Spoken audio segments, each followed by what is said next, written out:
ભારતના વડાપ્રધાન નરેન્દ્ર મોદી બુધવારે સત્તાવાર મુલાકાતે ઇઝરાયેલ પહોંચ્યા. ત્યાં બેન્જામિન નેતન્યાહુ અને ફર્સ્ટ લેડી સારા નેતન્યાહુ દ્વારા સ્વાગત કરવામાં આવ્યું. ત્યારબાદ તેમને ગાર્ડ ઓફ ઓનર આપવામાં આવ્યું.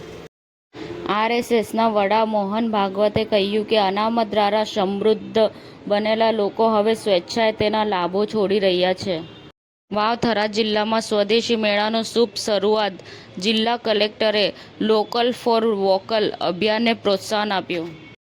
બીકેટીનો ઓન હાઇવે ટાયર પોર્ટફોલિયો સાથે ભારતની કન્ઝ્યુમર ટાયર બજારમાં પ્રવેશ.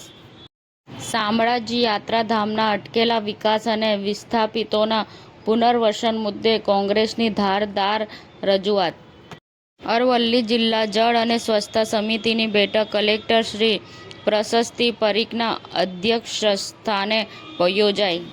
જય શામળિયા સાધના આશ્રમમાં 9 દિવસીય શ્રીરામ મહાકથા ભક્તિમય માહોલમાં સંપન્ન. ગુજરાતમાં વોકલ ફોર લોકલની લહેર. 152 નગરપાલિકાઓમાં યોજાશે સ્વદેશી મેળા. અત્યાર સુધીમાં 83 લાખની કમાણી. બોટાદમાં દારૂના ગોરધંધાનો પર્દાફાશ. એસએમસીએ લાખોનો મુદ્દામાલ જપ્ત કર્યો.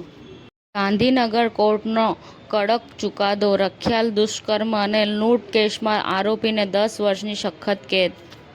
બરોડા ડીઆરએમ ઓફિસ ખાતે ડભોઈથી કરજણ ટ્રેન ચાલુ કરવા મીટિંગ યોજાઈ. સમાચાર ટુડે ન્યૂઝ ચેનલની ટીમ અને જે સત્ય છે તે જ બતાવશે. આપ જોતા રહો સમાચાર ટુડે ન્યૂઝ ચેનલ. ગુજરાતની ધરતીનું ગુજરાતીઓ માટે જ, એટલે કે સમાચાર ટુડે ન્યૂઝ. અમારી સમાચાર ટુડે ન્યૂઝ ચેનલને લાઇક કરો, શેર કરો અને સબસ્ક્રાઇબ કરો અને જોડાયા રહો સમાચાર ટુડે ન્યૂઝ ચેનલ સાથે.